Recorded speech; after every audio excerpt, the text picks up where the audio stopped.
Hi, my name's Colin. I'm a physiotherapist at Orthopedic Rehabilitation Institute Kawarthas in Peterborough, Ontario.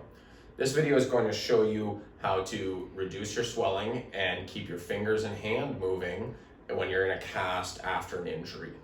So your cast could be a plaster cast or a fiberglass cast, or it could be more lightweight casts like this, which is a DonJoy Exos cast, which is both water resistant and it is removable.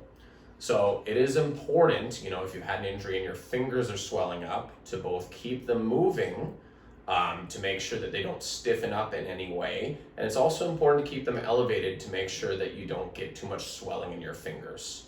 So first I'm going to show you some movement exercises. So the thumb is very important to keep moving. So you can bend your thumb. You can also work on a thumbs up position. You can also kind of work on reaching your thumb out in this direction. Think like a shadow puppet show when you're trying to make a duck mouth. You can also work on big thumb circles, I think is a very good idea as well. And you can try and touch. You may not be able to touch all of them, or you may just be able to reach toward the tips of each finger.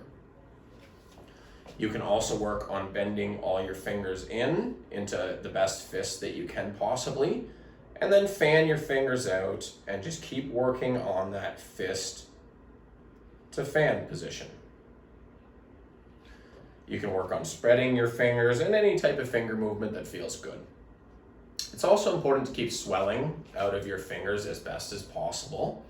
So elevation is an important thing. So if you're walking in public, you can try and keep your arm up like this, fairly high on your chest. You don't really want to wear a sling, but just keeping it up so the gravity doesn't take all the swelling down into your fingers.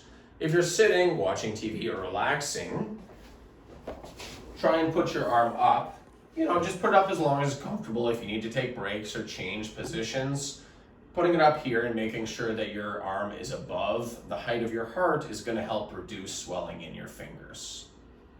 It's also very important to keep the other joints of your arm moving, such as your elbow joint. You can work on bending and straightening your elbow joint. Just as far as is comfortable, there shouldn't be too much pain with any of these activities. And as long as it doesn't bother you and you had good shoulder movement before, it's also encouraged to try and lift your shoulder into different positions, or you could work on a pendulum exercise and kind of swing around your shoulder a bit if you don't have as much movement in your shoulder. If you have any further questions about ways you can get moving, either while you're in your cast or afterwards, you can speak with your doctor or your physiotherapist and they would have good suggestions for you. Thank you very much.